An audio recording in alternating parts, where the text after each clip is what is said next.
नमस्कार स्टूडेंट्स, मैं अंकुर कुमार फिजिक्स की क्लास में आपका स्वागत करता हूं। आज दिवाली की छुट्टियों के बाद में हम फिर से आपके सामने जो अपना टॉपिक चल रहा था विद्युत धारा, उसी को कंटिन्यू करने के लिए आए हैं। तो लास्ट लेक्चर पे हम बात कर रहे थे अपवहन वेग या अपवाह वेग के बारे में। मुक्त इलेक्ट्रॉनों की दो प्रकार की गति बताई थी मैंने आपको। एक थी यादृच्छिक गति। तो यादृच्छिक गति का जो मूल कारण था वो क्या था? वातावरणीय ताप, मुक्त इलेक्ट्रॉनों की रैंडम मोशन। तो वातावरणीय ताप के कारण होने वाली गति होती है वो यादृच्छिक गति होती है। दूसरी गति बताई थी मैंने, विभवांतर की उपस्थिति में मुक्त इलेक्ट्रॉनों की होने वाली गति, वो कौन सी गति थी? अपवहन गति। और अपवहन गति में हमने अपवहन वेग के बारे में जाना था, अपवहन गति। अब आज हम बात करेंगे अपवहन वेग के बारे में। तो अपवहन वेग के सूत्र की स्थापना कैसे की जाती है उसके बारे में बात करेंगे। और अपवहन वेग के बारे में मैंने बताया था, फिर से बता रहा हूं। जब यादृच्छिक गति होती है तो यादृच्छिक गति में मुक्त इलेक्ट्रॉनों का औसत वेग कितना होता है? 0। यादृच्छिक गति में मुक्त इलेक्ट्रॉनों का औसत वेग, क्योंकि मुक्त इलेक्ट्रॉन है वो यादृच्छिक गति में विभिन्न दिशाओं में गति करते हैं, अलग अलग दिशाओं में अलग अलग वेग से गति करते हैं। तो उन सब का अगर कुल मिलाकर औसत निकाले तो वो औसत वेग हो जाता है, वो 0 होता है। जबकि अपवहन गति में इलेक्ट्रॉन क्या होते हैं? एक निश्चित दिशा में गति करते हैं। जैसे एक एल लंबाई का तार है, मान लो ये एक एल लंबाई का वायर है जिसका अनुप्रस्थ काट क्षेत्रफल दे रखा है हमें, और इसके अंदर मुक्त इलेक्ट्रॉन है जो गति कर रहे हैं। ये एल लंबाई का तार है और इसमें मुक्त इलेक्ट्रॉन इधर उधर विभिन्न दिशाओं में गति करते हैं। लेकिन जैसे ही इस एल लंबाई के तार के सिरों पर V वोल्ट की बैटरी जोड़ दी जाती है, प्लस माइनस V वोल्ट की विभवांतर लगा दिया जाए बैटरी से, तो इसमें जो मुक्त इलेक्ट्रॉन है वो एक निश्चित दिशा में गति करने लग जाते हैं। और एक नियमित पथ में मुक्त इलेक्ट्रॉनों की होने वाली जो गति है वो गति कहलाती है अपवहन गति। और विभवांतर की उपस्थिति में जो इस चालक तार के अंदर जो मुक्त इलेक्ट्रॉनों का वेग होगा, उनका जो औसत वेग निकाला जाता है वो कौन सा वेग कहलाता है? अपवहन वेग कहलाता है, ड्रिफ्ट वेलोसिटी। अपवहन वेग जिसको बोलते हैं हम ड्रिफ्ट वेलोसिटी। और ड्रिफ्ट वेलोसिटी को लिखा जाता है Vd से लिखा जाता है। इसका जो सिंबल यूज करते हैं वो होता है Vd। अब हम अपवहन वेग के सूत्र की स्थापना करेंगे और इसमें जो इलेक्ट्रॉन होते हैं वो क्या करते हैं? एक निश्चित दिशा में गति करने लग जाते हैं इस तरीके से। और इनका जो औसत वेग है वो कौन सा वेग कहलाता है? अपवहन वेग। मान लेते हैं कि इस चालक तार में कितने इलेक्ट्रॉन हैं? n electron. जो कि n इलेक्ट्रॉन विभवांतर जैसे ही V वोल्ट का लगाएंगे तो इसमें इसका एक टर्मिनल है वो किस पे आ जाएगा? हाई पोटेंशियल, उच्च विभव पर। और V वोल्ट की बैटरी लगाने पर दूसरा टर्मिनल आ जाएगा लो पोटेंशियल, निम्न विभव पर। ये उच्च विभव पर, ये निम्न विभव पर, जिसके कारण इसके अंदर एक विद्युत क्षेत्र उत्पन्न होगा और विद्युत क्षेत्र की दिशा उच्च विभव से निम्न विभव की ओर होती है। तो इसकी दिशा हो जाएगी हाई पोटेंशियल से लो पोटेंशियल की ओर। ये हो जाएगा इलेक्ट्रिक फील्ड E इस तरीके से। और मुक्त इलेक्ट्रॉन इस दिशा में गति करेंगे, कौन से वेग से गति करेंगे? अपवहन वेग Vd। क्योंकि इन सभी का जो औसत वेग होगा वो क्या निकाला? विभवांतर की उपस्थिति में मुक्त इलेक्ट्रॉनों का औसत वेग अपवहन वेग कहलाता है। मान लेते हैं कि इस चालक तार में मुक्त इलेक्ट्रॉनों की संख्या कितनी है? n। देखो यहां से अब थ्योरेटिकल क्या लिखेंगे? अपवहन वेग के सूत्र की स्थापना करनी है। मान लेते हैं कि एक L लंबाई का चालक तार है जिसके सिरों पर V वोल्ट की बैटरी लगाई जाती है या V वोल्ट की बैटरी से जोड़ा जाता है। अब बैटरी लगाने से पूर्व, मान लेते हैं कि बैटरी हमने नहीं लगाई, तो बैटरी लगाने से पूर्व इन इलेक्ट्रॉनों का जो औसत, इन इलेक्ट्रॉनों का जो वेग होता है, इनमें कितने इलेक्ट्रॉन है? n इलेक्ट्रॉनों के वेग हैं वो क्रम से क्या है? U1, U2, U3, U4, U5, UN।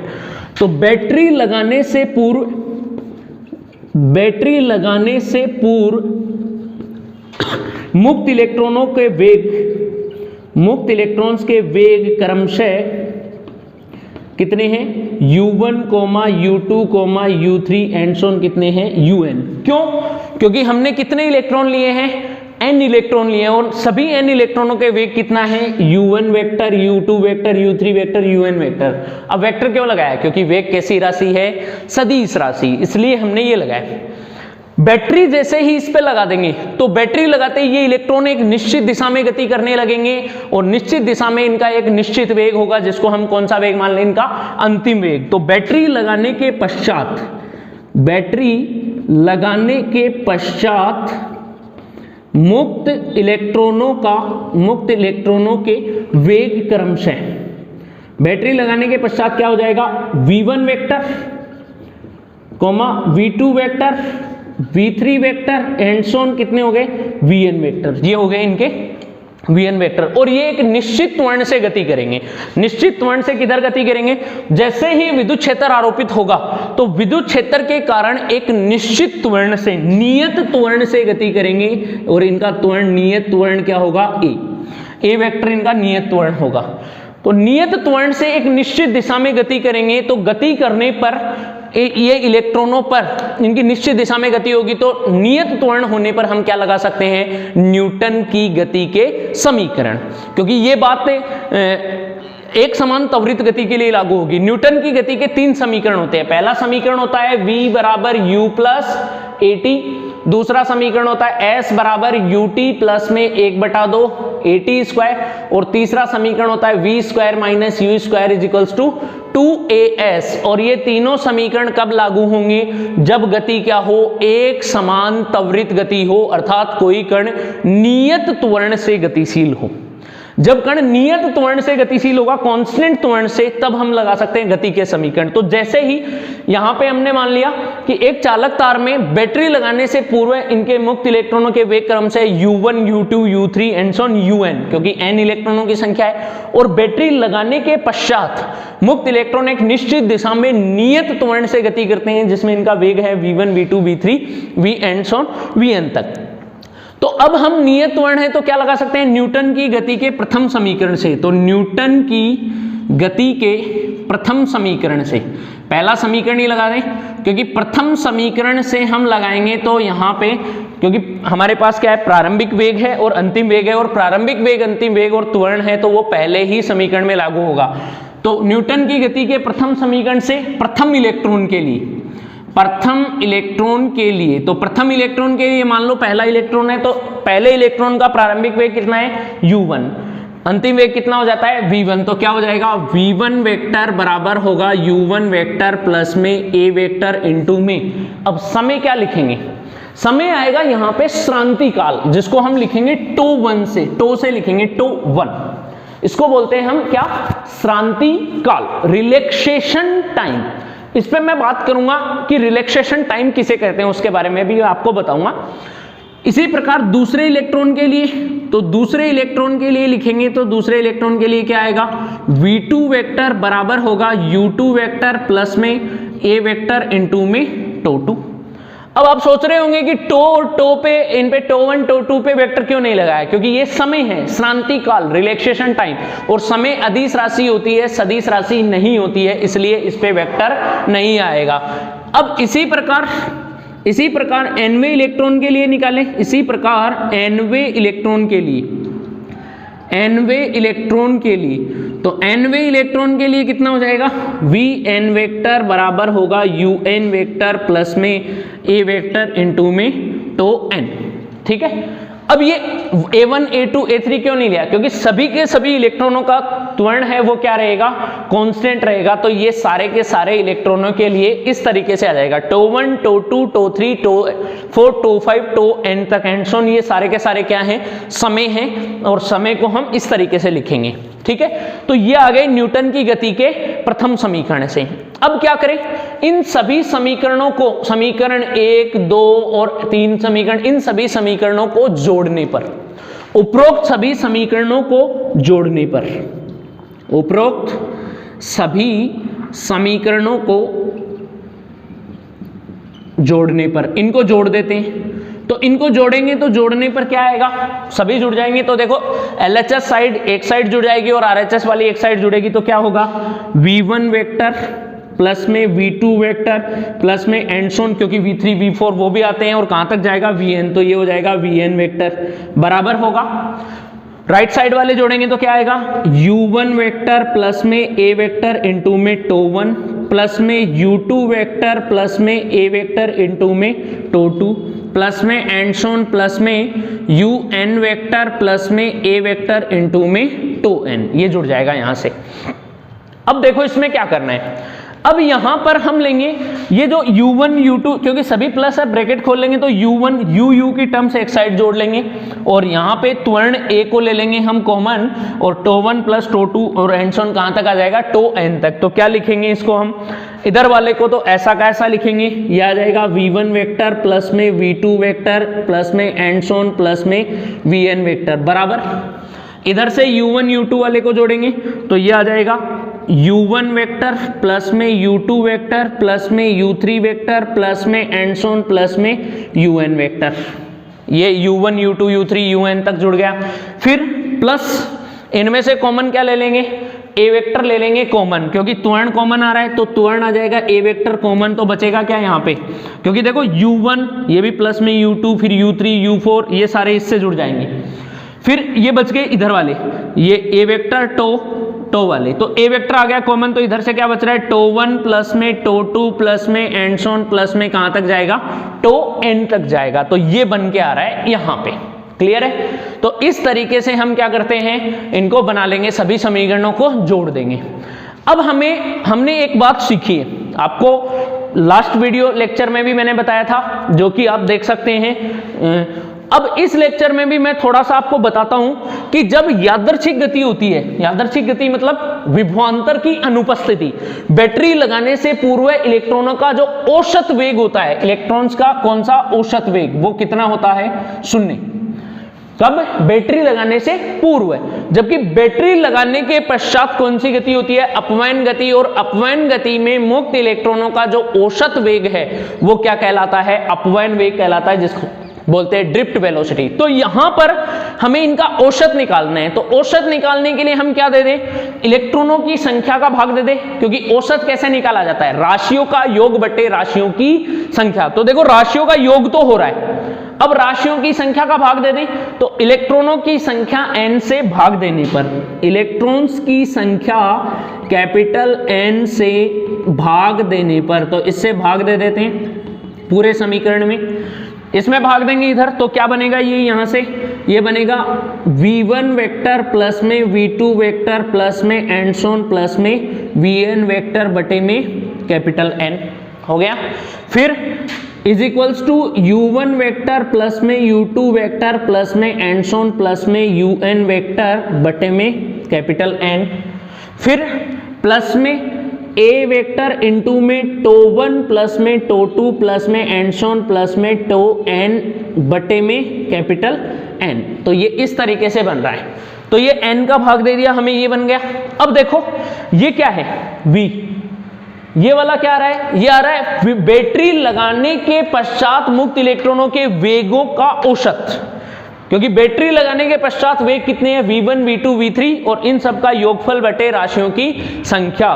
तो ये क्या हो जाएगा, औसत, और ये बैटरी लगाने के पश्चात मुक्त इलेक्ट्रॉनों का औसत वेग है। तो बैटरी लगाने के पश्चात मुक्त इलेक्ट्रॉनों का औसत वेग क्या कहलाता है, अपवहन वेग, ड्रिफ्ट वेलोसिटी कहलाती है। इसलिए हम इसको क्या लिख सकते हैं, vd, तो इसको हम लिख देंगे vd वेक्टर बराबर होगा, ये क्या है, बैटरी लगाने से पूर्व मुक्त इलेक्ट्रॉनों का औसत वेग। तो बैटरी लगाने से पूर्व मुक्त इलेक्ट्रॉनों के वेग यही है, u1 u2 u3 and sworn un।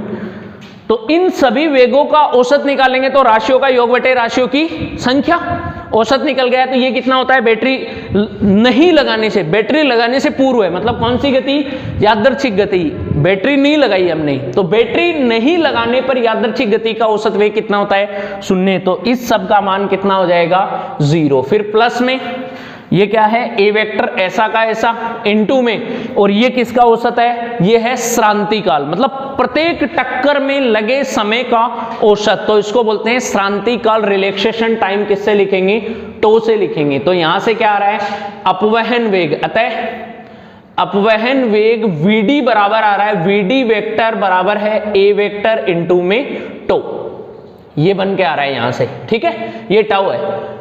ये होता है अपवहन वेग। अपवहन वेग का सूत्र इस तरीके से हम डिराइव करते हैं।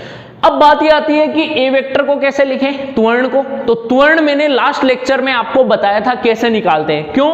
क्योंकि इन मुक्त इलेक्ट्रॉन ये एक निश्चित दिशा में गति करते हैं, तो इन पे एक बल लगेगा, किसमें, विद्युत क्षेत्र में, और विद्युत क्षेत्र में लगने वाले बल के कारण इसमें एक त्वरण उत्पन्न होगा, और वो त्वरण लास्ट लेक्चर आप देखना, लास्ट लेक्चर का जो लास्ट पार्ट है वो मैंने यही बताया था त्वरण कितना होता है। चूंकि त्वरण विद्युत क्षेत्र के कारण त्वरण होगा ए वेक्टर बराबर होता है minus e into e vector upon में एम, ये आया था त्वरण minus e vector upon m, क्योंकि मैंने बल को ही किसके बराबर किया था, विद्युत बल के बराबर। तो बल देखो एम को इधर ले जाओ, m into a, m a बराबर बल होता है, और विद्युत बल क्या होता है क्यू इंटू ई। तो क्यू कितना है, आवेश, नेगेटिव आवेश, विपरीत दिशा में लग रहा है, तो ये हो जाएगा, ये वैल्यू इसमें डालेंगे तो अपवहन वेग कितना आ जाएगा, अतः अपवहन वेग, अतः अपवहन वेग vd वेक्टर बराबर होगा माइनस ई वेक्टर इंटू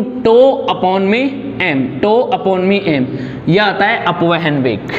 तो अपवहन वेग का फॉर्मूला क्या बन रहा है, vd वेक्टर बराबर होगा minus e small e vector tau upon में एम, और ये टो क्या होता है यहाँ पे, श्रांति काल, रिलैक्सेशन टाइम, समय होता है, ध्यान रखना, ठीक है। इसके बारे में मैं डिस्कस करूंगा इसी वीडियो में, इससे इस टॉपिक के बाद में मैं आपको बताऊंगा कि श्रांति काल होता क्या है, अपॉन में एम। अब यहाँ पे ये दिशा किसको बताती है, दिशा बताती है, माइनस है वो नेगेटिव डायरेक्शन को बता रहा है, मतलब विपरीत दिशा में, जिस दिशा में विद्युत क्षेत्र होगा, वेग होगा इलेक्ट्रॉनों का, अपवहन वेग होगा, वो उसके विपरीत दिशा में होगा। तो देख लो, विद्युत क्षेत्र इस दिशा में है और मुक्त इलेक्ट्रॉनों का औसत वेग इस दिशा में है, विभवांतर लगाने के पश्चात, मतलब विद्युत क्षेत्र और अपवहन वेग दोनों क्या है, विपरीत दिशा में है। तो यहाँ नेगेटिव साइन है वो किसको बताता है, दिशा को व्यक्त करता है। तो ये डेरिवेशन आप देख लीजिए एक बार, क्योंकि मुझे रफ करना है और बाद में इसके बारे में समझाना है। तो इस तरीके से हम क्या करेंगे, इसको डिटेल से एक एक करके इस डेरिवेशन को डिराइव करेंगे, इसी तरीके से होता है। और नोट्स मिल जाएंगे आपको टेलीग्राम चैनल पे, तो वहां से आपको क्लियर हो जाएगा कैसे करते हैं। अब देखो उस टॉपिक को आगे लेते हैं थोड़ा सा, मैं इसको रफ कर रहा हूं, इसको आगे करेंगे तो आगे ये कैसे आएगा। अब यहां से अपवहन वेग होता है वो vd बराबर होता है e vector tau upon m, ये तो सदिश रूप है, इसका परिमाण निकालते हैं। तो नेगेटिव साइन है, नेगेटिव साइन वो किसको बताता है, दिशा को, यहां पे किसको व्यक्त करता है, दिशा को व्यक्त करता है, ये हो गया। अब इसका परिमाण लेते हैं तो केवल परिमाण, तो परिमाण कितना होगा, परिमाण आएगा वो आ जाएगा vd बराबर होगा ई टो अपॉन में m, ये होता है। और हमें पता है कि विद्युत क्षेत्र की तीव्रता अगर हम इस पे विभव प्रवणता से निकालें तो ये कितनी होती है, विद्युत क्षेत्र की तीव्रता E बराबर होती है v अपॉन l, होती है ना।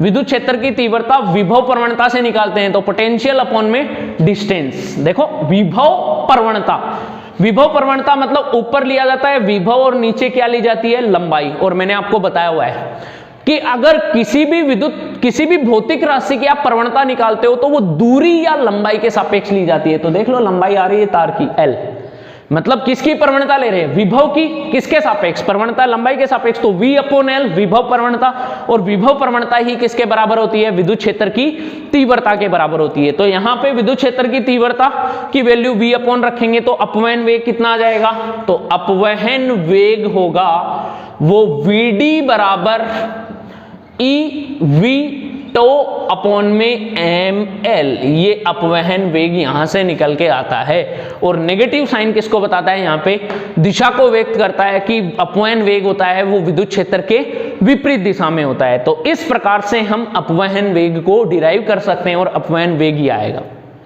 होता क्या है, विभवांतर की उपस्थिति में चालक तार में मुक्त इलेक्ट्रॉनों का एक निश्चित दिशा में होने वाला जो वेग होगा, औसत वेग, मुक्त इलेक्ट्रॉनों का औसत वेग, वही क्या कहलाता है, अपवहन वेग या ड्रिफ्ट वेलोसिटी कहलाता है। अब यहां पे मैं आपको दो पॉइंट्स के बारे में डिस्कस करूंगा। एक पॉइंट है माध्य मुक्त पथ और एक पॉइंट है श्रांति काल, रिलैक्सेशन टाइम और मीन पाथ, माध्य मुक्त पथ, मीन फ्री पाथ, इस पे बात करते हैं। तो ये क्लियर हो गया होगा आपको। अपवहन वेग डेरिवेशन अच्छे से बता दिया मैंने, कैसे इनका सदिश रूप निकालते हैं, किस तरीके से इसकी वैल्यू निकालते हैं, तो आप याद भी कर लेना, e v tau upon ml, e v tau upon में ml, या फिर अपवहन वेग क्या होता है, ई टो अपॉन में m, ई टो अपॉन में m, क्लियर है। अब यहां पे बात करते हैं श्रांति काल और माध्य मुक्त पथ के बारे में। तो देखो 2 पॉइंट के बारे में डिस्कस करूंगा क्योंकि ये यादृच्छिक गति के पॉइंट थे। एक था माध्य मुक्त पथ, माध्य मुक्त पथ जिसको हम किससे लिखते हैं, लैम्डा से लिखते हैं, और एक होता है श्रांति काल, श्रांति काल को लिखते हैं हम टो से। ये 2 पॉइंट डिस्कस करते हैं। तो माध्य मुक्त पथ किसे कहते हैं, माध्य मुक्त पथ जब इलेक्ट्रॉन यादृच्छिक गति करते हैं या कोई भी गति करते हैं, यादृच्छिक हो या अपवयन गति हो, तो 2 क्रमागत टक्करों के मध्य तय की गई दूरी, 2 क्रमागत, मान लो एक इलेक्ट्रॉन आया, एक टक्कर यहां पे कर रहा है एक, और फिर ये दूसरा इलेक्ट्रॉन दूसरी टक्कर कर रहा है, तो एक टक्कर और फिर ये इधर आके दूसरी टक्कर कर रहा है, तो 2 क्रमागत टक्करों एक के बाद एक 2 क्रमागत टक्करों के मध्य की औसत दूरी क्या कहलाती है, इलेक्ट्रॉनों की माध्य मुक्त पथ कहलाता है। तो 2 क्रमागत टक्करों के मध्य की दूरी, 2 क्रमागत टक्करों के मध्य की औसत दूरी, यह कहलाती है माध्य मुक्त पथ। और श्रांति काल क्या होता है, 2 क्रमागत टक्करों के मध्य लिए गए समय को, कि एक टक्कर और दूसरी टक्कर की, एक टक्कर हुई और फिर दूसरी टक्कर, तो एक और दूसरी दोनों टक्कर हुई ना, पहली और दूसरी टक्कर होने के बीच में कितना टाइम लगा, उसे बोलते हैं श्रांति काल। 2 क्रमागत टक्करों के मध्य, 2 क्रमागत टक्करों के मध्य लगा औसत समय, यह कहलाता है श्रांति काल, रिलैक्सेशन टाइम, रिलैक्सेशन टाइम। इस तरीके से हम डिफाइन करते हैं। तो आज की क्लास हमारी थी वो केवल अपवयन वेग को डेडिकेटेड थी। तो अपवयन वेग हमने डिराइव कर लिया, किस तरीके से निकालते हैं, बाकी का नेक्स्ट टॉपिक हम करेंगे नेक्स्ट क्लास में। तो आई होप आपको अच्छे से समझ में आया है और दिवाली की छुट्टियां आपने अच्छे से एंजॉय करी। Let's continue your study. Thank you, have a nice day.